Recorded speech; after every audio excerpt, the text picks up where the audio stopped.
if you listen carefully, you will hear cows grazing in the background, and that's because we're on the farm of Tom Phelan, who's an organic dairy farmer. Tom, thank you very much for letting us onto your farm. And there's some grazing and there's some other noises going on in the background as well. But Yeah, there is. Yeah, I noticed that. Yeah. I can't help that. We won't mention. Give people the lay of the land. Where are we at the minute?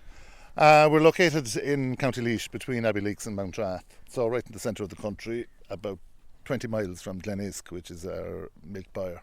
And how much land are you farming here? About 140 acres. There's also about 10 acres of forestry on the farm as well.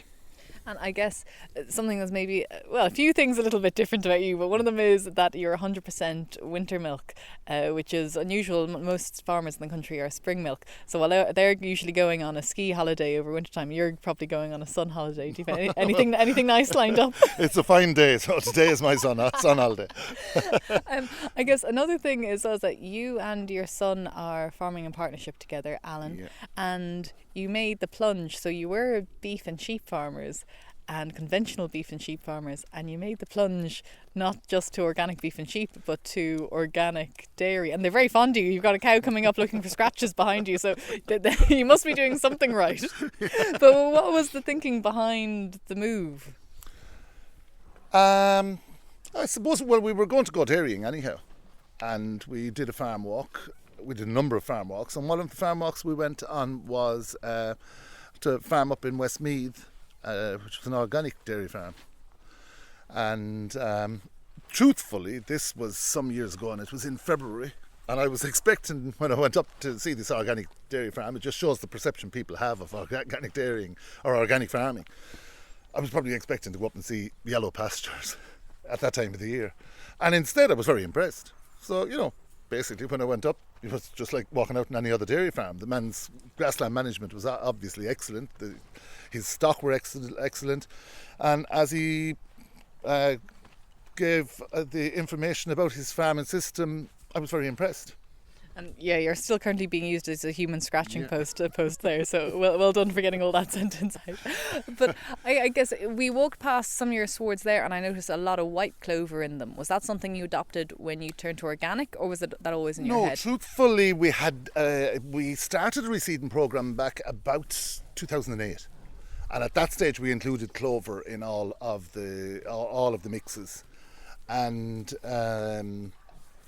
the reason, I suppose, was that we were never actually, and this is what made the farm suitable for organic as well, because we were never major users of fertiliser. Probably because at the time you were relying on a single farm payment, production wasn't really paying, so what was the point?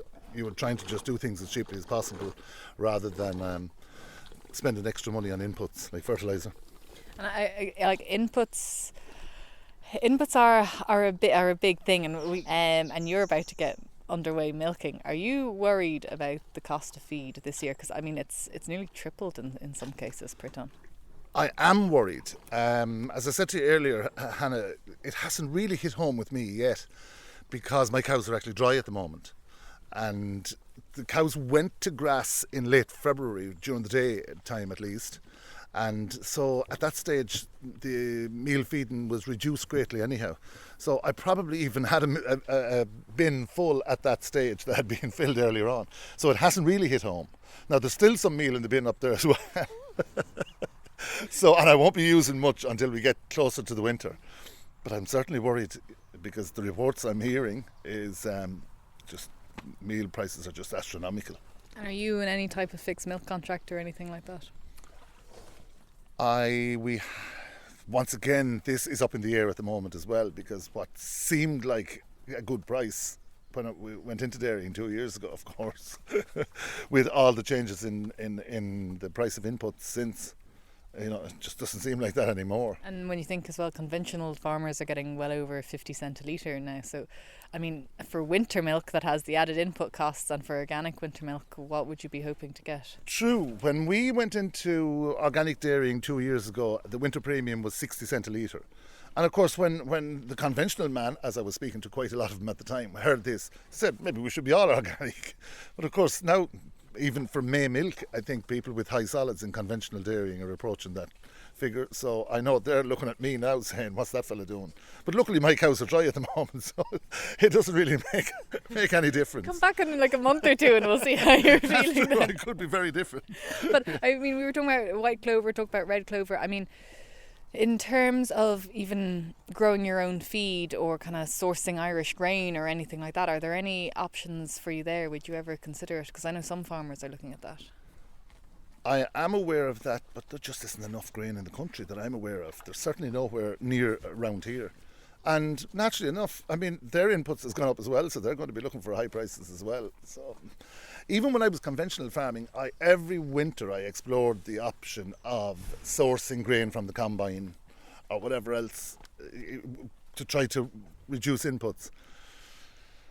But there was just no such thing as, the difference wasn't going to make it worthwhile. And I suppose, while I understand, what I do is I try to make the best quality silage. Before the day is out, I hope to take the second cut of silage. The first silage was cut here on the 13th of May. So that's even less than 6 weeks ago. But that's why I'm hoping, I rely largely on making the best quality silage I can possibly make. Does that have a high clover mix in it? There would be. And there's also a field of red clover included in that as well, which I'm very impressed with, I have to say. There was 8 bales to the acre taken on the 13th of May. And I'm hoping to, at least get 5 or 6 bales to the acre again now.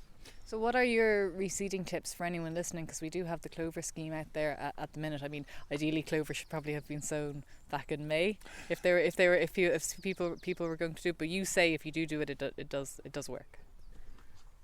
My experience, but do you have to be harsh with it? How do you treat clover? Because people talk that you need to graze it and you need to sow it at certain times a year. I don't have a huge amount of experience with growing clover. Most of the white clover on the farm was sown by the plough and just your grass seed barrow.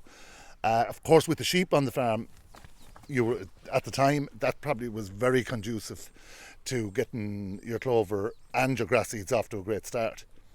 The red clover that I've grown, once again, it's not exactly very conventional. The heifers had been wintered on the field. So as you can imagine, there was some damage done to the field. And what we did, it was early May of last year. Actually, it was the 1st of May, I think. We just brought in a land leveller.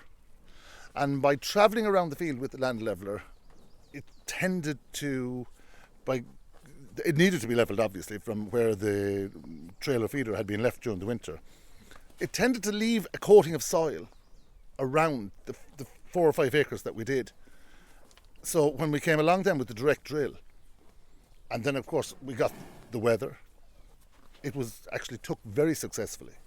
But that, I know, is an unconventional way of doing the job. So I can't actually say that I'm qualified to, I can spout all of what I hear, but I don't have enough of actual experience of growing red or white clover by the direct drill method. I can only speak for the little bit that I've done. And that has taken very successfully. That's very good. Let's get back to the cows for a minute, because we're still surrounded by them, still using us as scratching posts, which is lovely. And, so how many cows do you have? There's about 1/3 Jersey.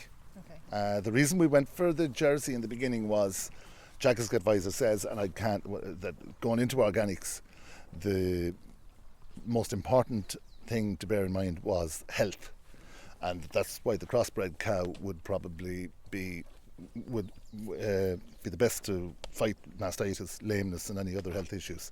And in fairness, since I've gone into organics, and this is something I heard before going into organics, was that cows or animals in general tend to be healthier. Now that I have to agree with. Both cows, calves, everything seem to be easier managed. They certainly have adequate grass and silage in front of them all the time. We try to minimise the amount of meal, because organic meal, I know it's gone up a lot recently, but organic meal, as everybody knows, was never cheap. Yeah. Well, there's an amazing shine in them. So I'm wondering, even say any mastitis issues, how would you be treating those? Thankfully, there hasn't been an awful lot of mastitis. Whatever it is, there's just the few that had to get antibiotics. That was then there was one or two cows that they were persistently infected, and just there's only one way of treating them, as everybody knows, and that they had to go. And I guess in terms of milk yield per cow, because Glenisk pay by volume, so are you looking primarily at getting the most yield per cow rather than milk solids? Yes and no. I know that's one thing with the Jerseys. Of course, the milk solids are high one way or the other. But as I said, I wasn't actually targeting milk solids. But at the same time, volume is the main thing. But you can only push that so far in organics anyhow, because if you try pushing it too far, you're limited with what meal you can feed, and that's more so. I'm more limited with the cost of the feed than the actual rules of Organic Association. And it's winter milk as well, so it is winter milk. But of course, winter milk. I mean, we keep good grass in front of the cows through September and October. And at that stage, I mean, we haven't any major problem getting them back in calf either. We're introducing maybe 2 to 3 kilos a meal throughout September and October. But then during the winter, I haven't actually passed 4 kilos. Now, I know the yields aren't as high as, I could probably feed more, but they only get what they get through the parlour. And what are the yields per cow?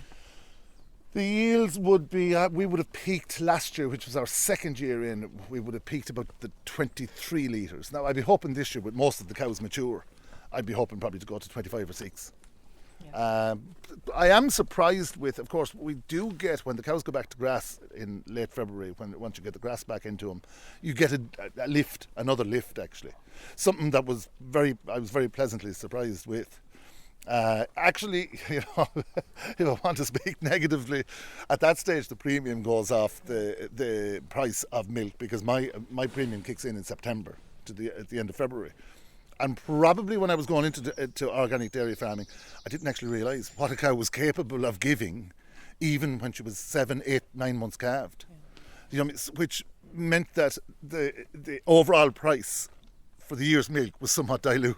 Had you ever milked cows before you'd gone into dairying? Well, as a young fella, we did. We had a very small milk quota, but it was Ray McSharry's 1992 cap reform proposals, when quotas were coming in on sucklers and sheep and everything else. That's what was the death knell of the small milk quota we had. We bartered with it. So when you were going to go back into it, did you knock on your neighbour's door being like, can I get a couple of days milking with you, can I try it out? How did you, cause it sounds like you're still learning.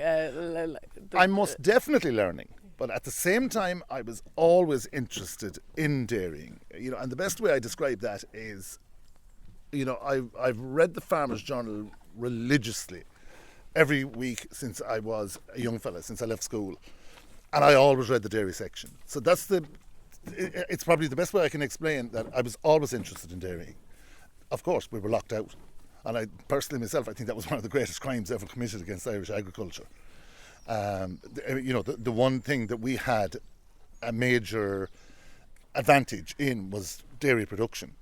And yet it seemed to be totally contrary to the idea of the EEC as it was at the time, or the European Union, that while there was supposed to be free trade, and therefore we had to make sacrifices, that the leather business was put out of the leather industry was put out of business here because we couldn't compete with the Italians.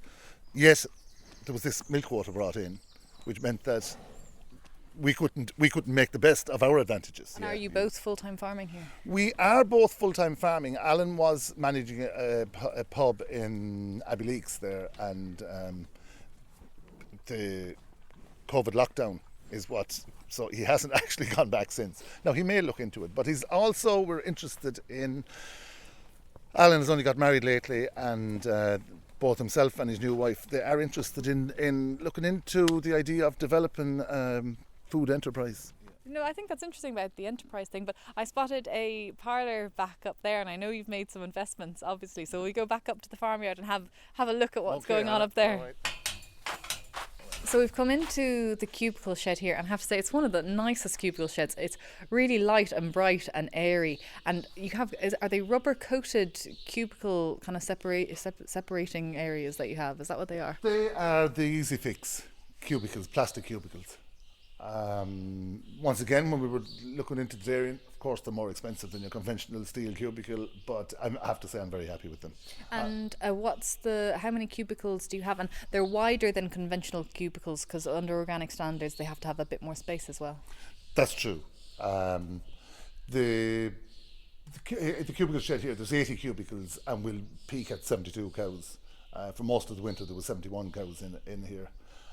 So that's just about the level. I think it's 3 square meters per cow you have to have, which means effectively that you need about 10% extra cubicles.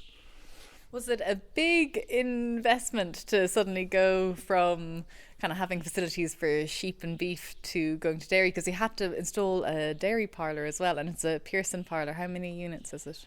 There's a 12-unit parlour. That was, we did avail of the TRAMS grants, of course, that were available. So that helped things out. The cubicle shed here wasn't built with the aid of a grant. It was, but it's, as you can see here, it's this was where we're standing right here was a beef finishing unit, and we've just knocked the back wall out of it and added the cubicles onto the back of it and put in our automatic scrapers along the passageways. So I'm very happy with it myself. I think it's worked out very well. And there weren't like loans and repayments and all that stuff that gives farmers nightmares and headaches at night. How are you finding that? We kept, once again, it was another attraction to organic farming as well, was because we weren't aiming at the highest stocking rates. Obviously, the facilities that we had, we could adapt the facilities we had and keep expenditure to a minimum.